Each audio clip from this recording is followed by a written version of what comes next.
Umawit ang sangkatauhan, purihin ang Panginoon.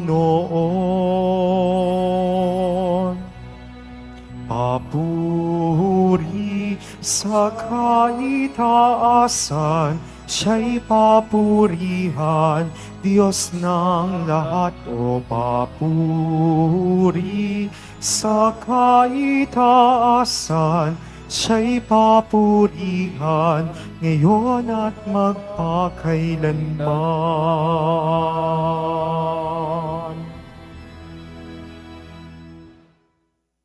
Sa ngalan ng Ama at ng Anak at ng Espiritu Santo, Amen. sumainyo ang Panginoon. At sumaiyo rin.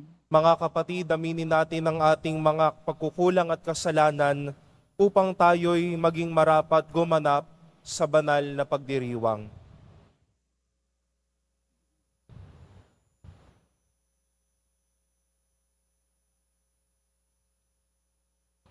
Sinugong tagapagpagaling sa mga nagsisisi, Panginoon, kaawaan mo kami. Panginoon, kaawaan mo kami.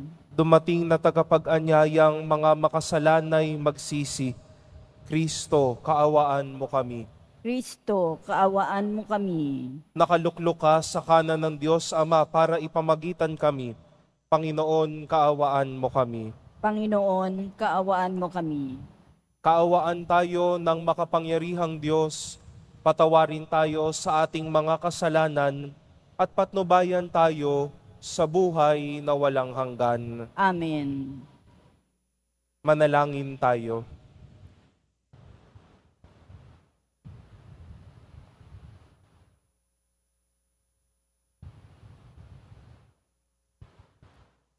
Ama naming makapangyarihan, itinampok mo ang abad na si San Benito bilang dakilang tagapagturo sa mga nagpapakadalubhasa sa paglilingkod sa iyo. Tanging pag-ibig sa iyo ang amin nawang mapahalagahan para taluntunin naming maliksi at bigay na bigay ang landas ng pagsunod sa iyong kautusan. Sa pamamagitan ni Hesukristo, kasama ng Espiritu Santo, magpasawalang hanggan. Amen. Magsiupo muna ang lahat.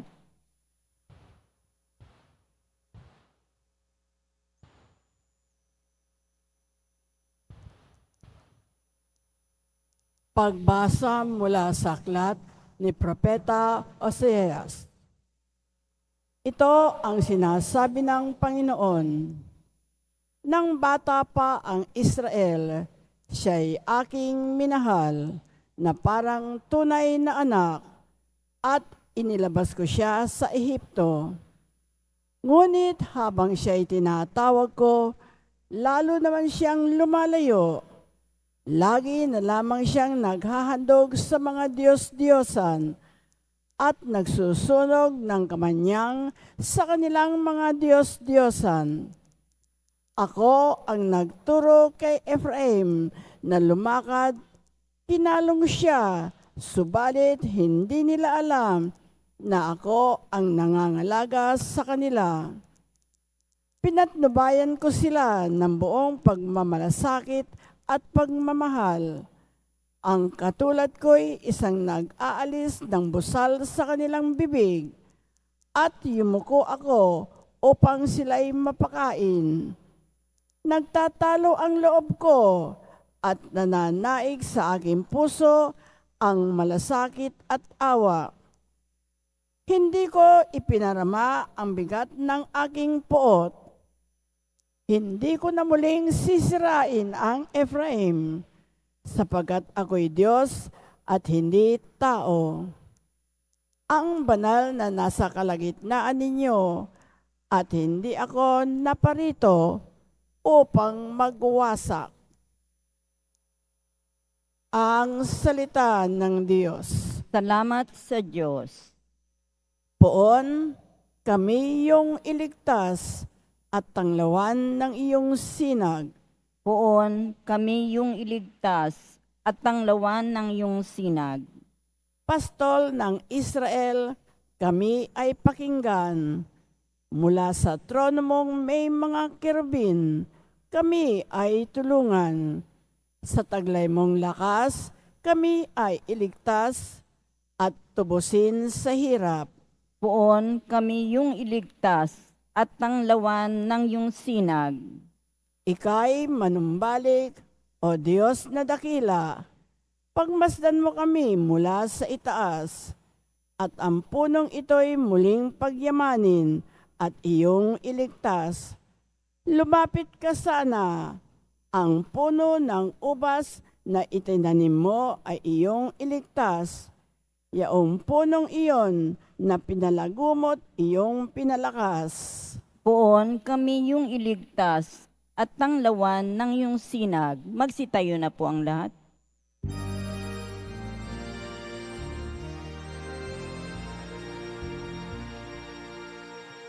Alleluia, Alleluia, Alleluia, Alleluia.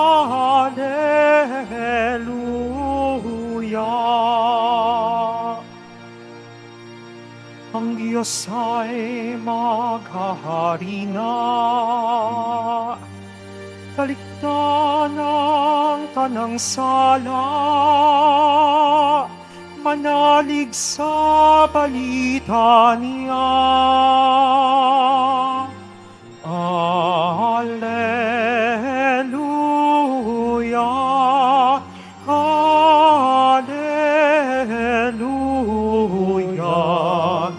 Alleluia, Alleluia.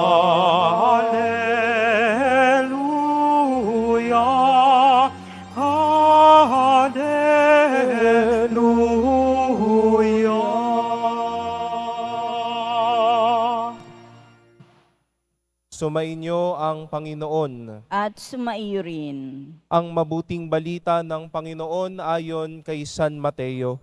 Papuri sa iyo, Panginoon.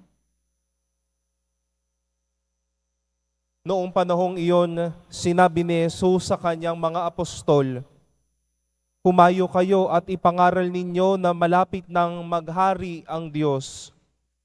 Pagalangin ninyo ang mga may sakit at buhayin ang mga patay. Pagalingin ninyo ang mga ketongin at palayasin ang mga demonyo. Yamang tumanggap kayo ng walang bayad, magbigay naman kayo ng walang bayad. Huwag kayong magdala ng salapi, maging ginto, pilak o tanso sa inyong mga lukbutan. Huwag din kayong magdala ng supot sa inyong paglalakbay, ni bihisan, pampalit ng panyapak o tungkod, sapagkat ang manggagawa ay may karapatan sa kanyang ikabubuhay. At saan mang bayan o nayon kayo dumating, humanap kayo ng taong karapat-dapat pakituluyan at manatili kayo roon habang kayo'y nasa lugar na iyon. Pagpasok ninyo sa bahay, sabihin ninyo, maghari nawa ang kapayapaan sa bahay na ito. Kung karapat-dapat ang mga tao sa bahay na iyon, panatilihin ninyo sa kanila ang inyong bati. Ngunit kung hindi, bawiin ninyo ito. At kung ayaw kayong tanggapin o pakinggan sa isang tahanan o bayan, umalis kayo roon at ipagpag ang alikabok ng inyong mga paa. Sinasabi ko sa inyo na sa araw ng paghuhukom ay higit na mabigat ang ipaparusa sa mga tao sa bayang yaon kaysa dinanas ng mga taga-Sodoma at taga-Gomora. Ang mabuting balita ng Panginoon. Pinupuri ka namin, Panginoong Hesukristo. Magsiupo muna ang lahat. Sa inyong lahat, mga minamahal kong kapatid kay Kristo, natitipon po tayo ngayon sa pagdiriwang natin ngayong Huwebes sa ika-14 na linggo sa karaniwang panahon. Gayon din po ay atin pong inaalala ang kabanalan ni San Benito, isang abad, ang mga namuno sa mga naunang monghe nung mga unang panahon. Para po sa ating pagmimilay, nais ko pong simulan ito sa pag-imbita sa ating lahat na kung marahil hahalakutin o titignan ang puso ng Diyos ngayon, sa pinakamabuting tao, kapag kaharap niya ang pinakamabuting tao, hanggang sa mga taong may malalaki at malalalim na kasalanan, ano po kaya ang makikita po nating mga laman, hangarin o mga salitang manggagaling sa Diyos? Marahil sa pinakamabait at sa pinakamakasalanang tao, natitiyak po tayo na ang laman ng puso ng Diyos walang iba kundi yung mga magagandang balak niya sa taong ito, o hindi kaya ang kanyang kagustuhan na ang taong ito ay mapamalas niya ng kanyang pagpapala, maging mabuti, magbagong buhay, at maging totoo sa kanyang sarili. May galit, pero nangingibabaw ang pag-unawa, nangingibabaw ang awa sa taong ito. At ito po ang magandang imbitasyon ng ating mga pagbasa ngayon. Narinig po natin na ang napakagandang kwento ni Propeta Osias kung papaanong tinuturing ng Diyos ni Yahweh ang bayang Israel. Tinuring kitang anak, pero ikaw ay nagligaw ng landas, ikaw ay nagkasala. Sinabi pa nga po ng ating Panginoon, mukhang lalagablab na ang aking galit, pero hindi ako tao, Diyos ako. Kaya ang aking nais ibigay sa iyo, hindi ang lumalagablab kong galit, kundi ang mainit kong pagmamahal. Noong isinugo naman po ni Jesus ang kanyang mga alagad sa kanilang mga misyon, hindi naman niya sinugo ang kanyang mga alagad para doon sa lugar na iyon, manira kayo ng tao. Dito sa mga lutaong ito, magsabi kayo ng mga kasinungalingan. Pumunta kayo sa bayan na ito para mangwasak, para mangkalimot ng tao. Hindi po. Dahil kasunod ng pagmimisyon ng mga alagad ay ang pagpapamalas ng mga taong ito ng kabutihan at kagandahang loob ng Diyos sa atin. Muli mga kapatid, kung titignan po natin kung ano ang nasa puso ng Diyos, kagandahang loob ito para sa atin. Kung ngayon po, kung titignan po natin ang laman ng mga kalooban po natin ngayon, ano po ang mga nasa loob ng mga puso ninyo? Sinugo ni Jesus ang mga alagad para gumawa ng magaganda. Pero ano po ang nasa loob ng ating puso? Baka may galit, baka may gustong plano ng pag-aaway, baka pagre-rebelde ang gusto ng ating puso, pagdadamot, pagkalimot sa mga taong mahal na mahal po natin, ang pagbibitaw po natin ng ating mga pananagutan sa mga tao. Hindi po doon sinugo ni Jesus ang kanyang mga alagad. Pinagpatuloy ng mga alagad ang kagandahang loob ng Diyos sa kanilang mga pinuntahan at sa atin hanggang ngayon. Si San Benito po ay may magandang naging tradisyon sa kanyang mga minamahal na kapatid sa monasteryo at dala-dala po ito ng mga monghe, ng mga Benediktino ngayon. Sa umpisahan po ng kanilang mga pangalan, nakalagay ang salitang Dom, D-O-M. A short word that would mean Lord. At ang bawat miyembro ng komunidad, mapapari, mapabatang seminarista, mapabisita na dumadalaw sa kanilang monasteryo, tinitignan nila bilang Panginoon. Hindi udyok ng utos, pero udyok na nanggagaling sa pusong may kagandahang loob. Mga kapatid ko, ang pagtingin po natin sa bawat isa ay mukha ng Panginoon. Marahil ang maipamamalas natin ngayon, kagandahang loob ng Diyos. Sinusugo po tayo ng Diyos, hindi para magdala ng kasamaang loob, kung hindi para maging totoo, maging makulay ang kagandahang loob ng Diyos sa ating iniisip, sa ating puso, sa ating mga salita, at sa ating mga gawa. Magsitayo po ang lahat.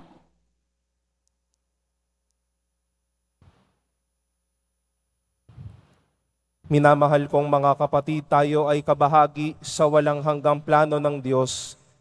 Pinili ni Kristo ang bawat isa sa atin sa dahilang tanging siya lamang ang nakababatid. Itaas natin ang ating mga panalangin sa Diyos na siyang nangangalaga sa atin.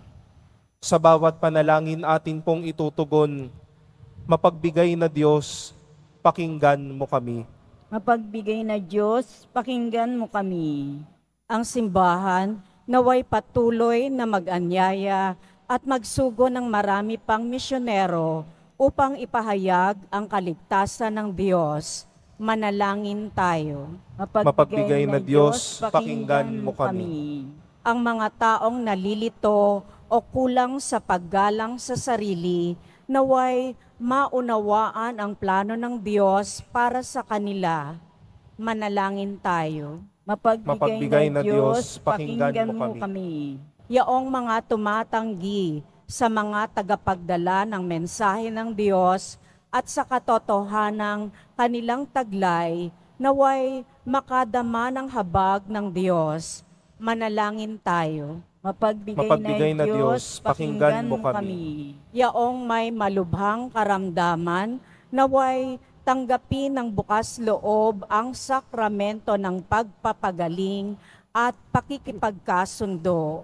Manalangin tayo. Mapagbigay na Diyos, pakinggan mo kami. Ang mga tapat na namayapa, naway makapiling ni Kristo sa huling hantungan ng kalwalhatian ng kanyang paghahari. Manalangin tayo. Mapagbigay na Diyos, pakinggan mo kami. Itaas natin sa Diyos ang lahat ng mga panalangin iniaalay sa misang ito, gayon din ang ating mga sariling kahilingan at ang ating panalangin para sa bawat isa.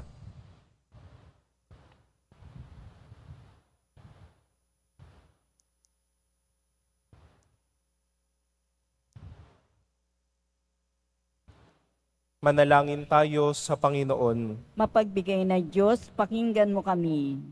Ama ng aming Panginoong Hesukristo, inampon mo kami bilang iyong mga anak. Tulungan mo kaming pahalagahan ng maraming biyayang ito habang itinataas namin sa iyo ang aming panalangin sa pamamagitan ni Kristo na aming Panginoon. Amen. Magsiupo muna ang lahat.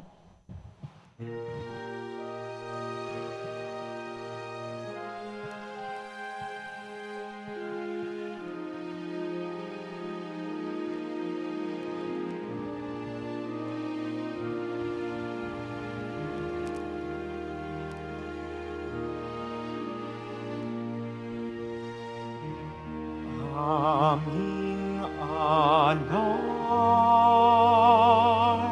sa'yo, Panginoon.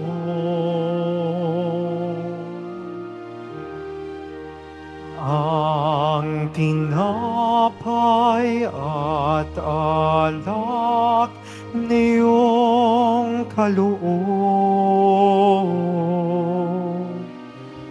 upang gunitain ang iyong buhay na inialay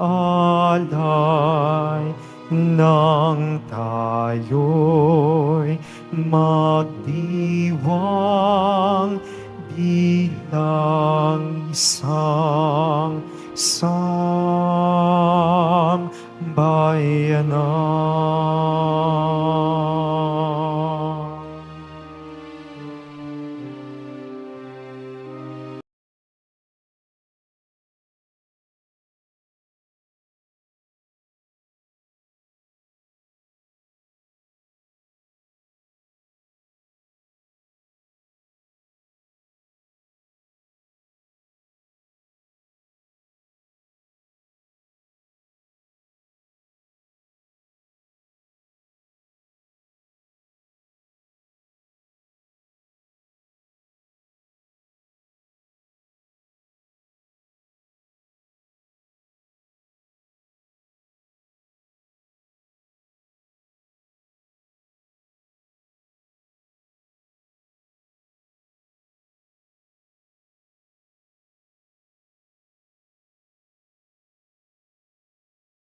Manalangin kayo mga kapatid upang ang paghahain natin ay maging kalugod-lugod sa Diyos amang makapangyarihan. Tanggapin nawa ng Panginoon itong paghahain sa iyong mga kamay, sa kapurihan niya at karangalan, sa ating kapakinabangan at sa buong sambayanan niyang banal.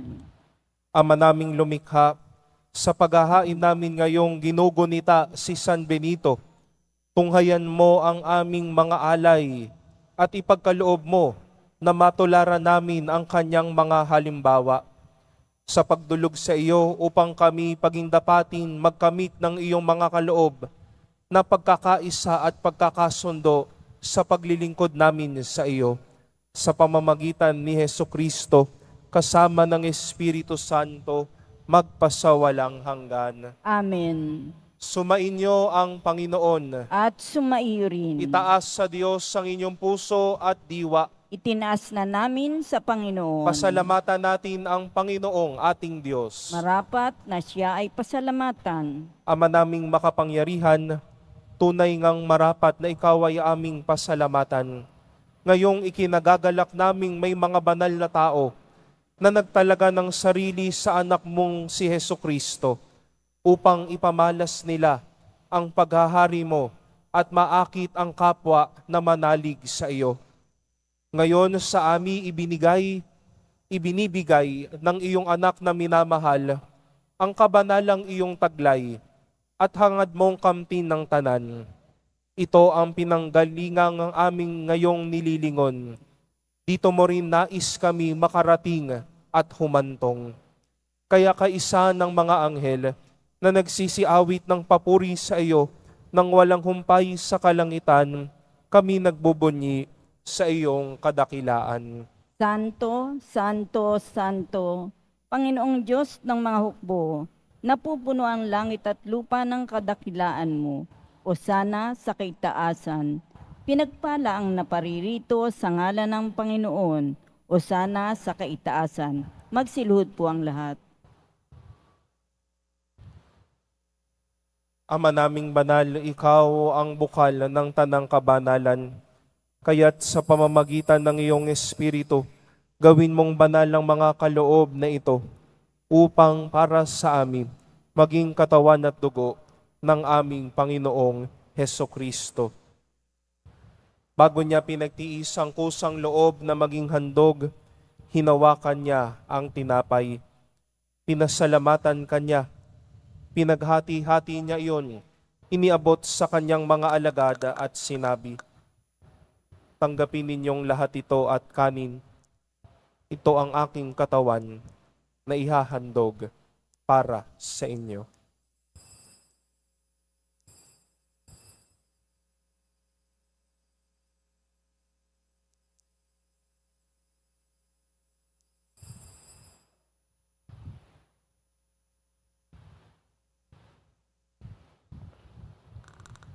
Gayon din naman noong matapos ang hapunan, hinawakan niya ang kalis.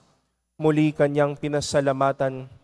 Iniabot niya ang kalis sa kanyang mga alagad at sinabi, tanggapin ninyong lahat ito at inumin. Ito ang kalis ng aking dugo, ng bago at walang hanggang tipan. Ang aking dugo na ibubuhos para sa inyo at para sa lahat, sa ikapagpapatawad ng mga kasalanan. Gawin ninyo ito sa pag-alala sa akin.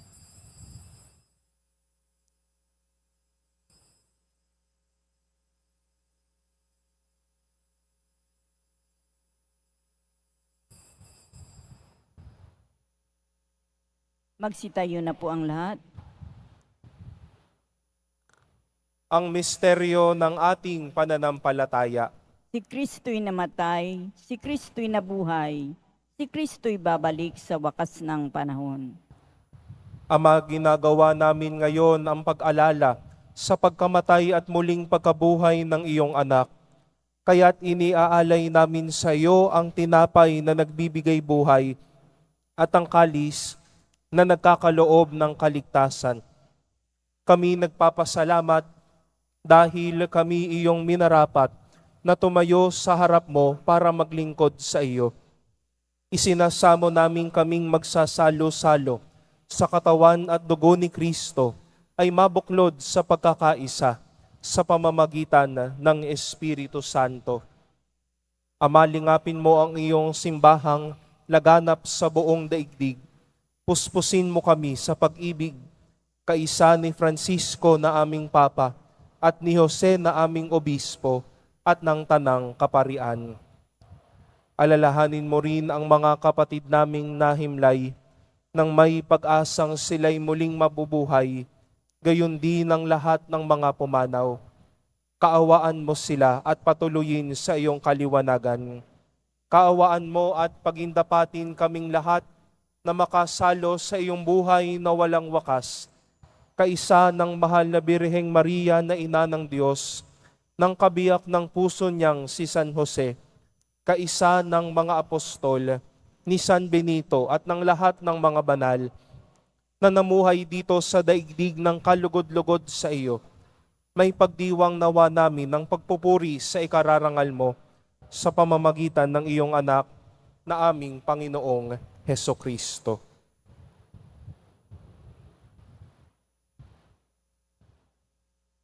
Sa pamamagitan ni Kristo, kasama niya at sa Kanya, ang lahat ng parangal at papuri ay sa iyo, Diyos Amang makapangyarihan, kasama ng Espiritu Santo, magpasawalang hanggan.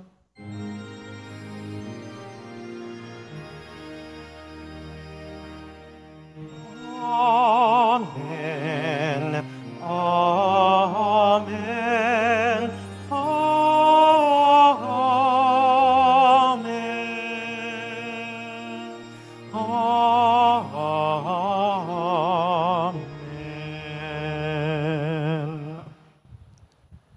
Sa tagubili ng mga nakagagaling na utos at turo ni Jesus na Panginoon natin at Diyos, ipahayag natin ng lakas loob.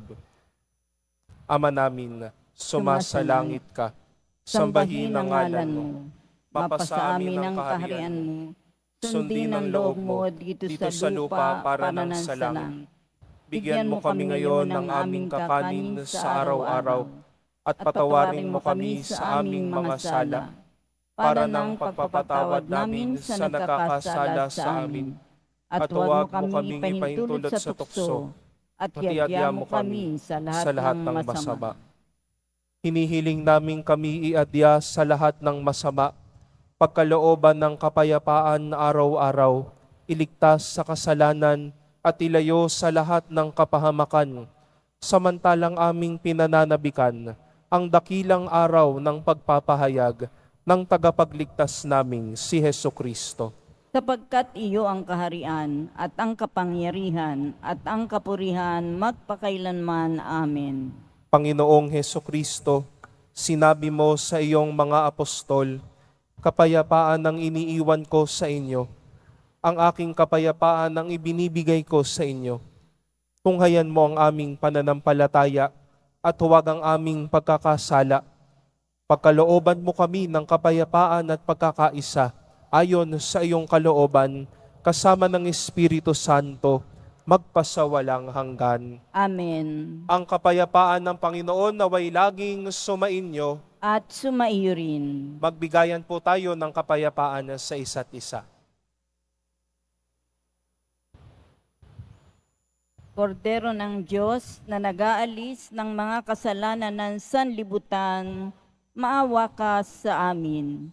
Kordero ng Diyos na nag-aalis ng mga kasalanan ng sanlibutan, maawa ka sa amin. Kordero ng Diyos na nag-aalis ng mga kasalanan ng sanlibutan, ipagkaloob mo sa amin ang kapayapaan. Magsiluhod po ang lahat.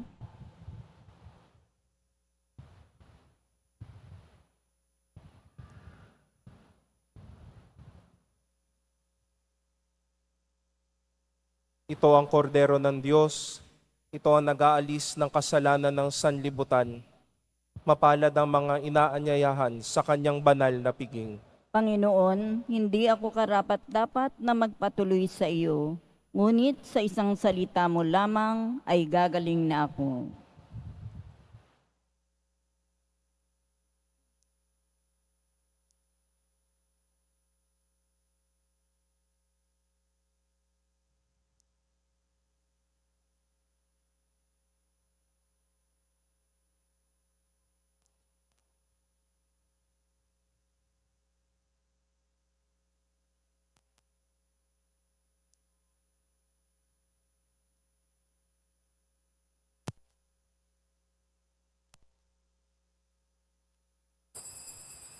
Para sa lahat ng tatanggap ng banal na komunyon, sasagot po tayo ng amen.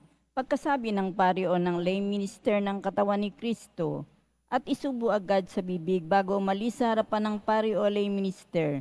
Sumunod po tayo.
Manalangin tayo. Ama naming mapagmahal, ngayong aming napagsaluhan ang haing nagbibigay buhay. Aming hinihiling na maganap namin ang itinuturo ni San Benito para sa matapat na paglilingkod sa iyong gawain at sa pagmamahalan sa isa't isa bilang magkakapatid. Sa pamamagitan ni Hesukristo kasama ng Espiritu Santo, magpasawalang hanggan. Amen. Sumainyo ang Panginoon. At sumaiyo rin. Mahal na poong Jesus Nazareno, inihayag mo sa pamamagitan ng krus ang walang maliw na pag-ibig ng Diyos sa sangkatauhan. Pakinggan mo ang kahilingan ng iyong angkan na nagsusumamo sa iyo. Makamtan nawa nila ang iyong katugunan at tanggapin ang kasagutan na may utang na loob na tinatanaw. Basbasan din po ninyo ang mga dala-dala nilang mga imahin at dasalan.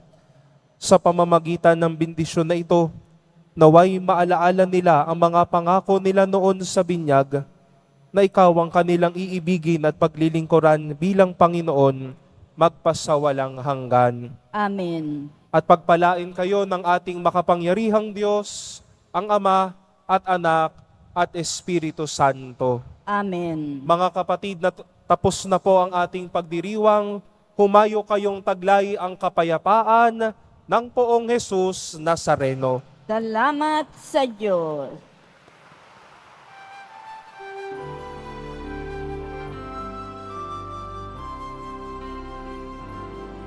Nuestro Padre Jesus Nazareno, sinasamba ka namin, pinipinto ka namin, aral mo ang aming buhay at kaligtasan. Nuestro Padre Jesus Nazareno, iligtas mo kami sa kasalanan. Ang krus mong kinamatayan ay sagisag ng aming kaligtasan. Nuestro Padre Jesus Nazareno, dinarangal ka namin. Nuestro Padre Jesus Nazareno, nilulwalhati ka namin. Nuestro Padre Jesus Nazareno, dinarangal ka namin. Nuestro Padre Jesus Nazareno, niluluwalhati ka namin.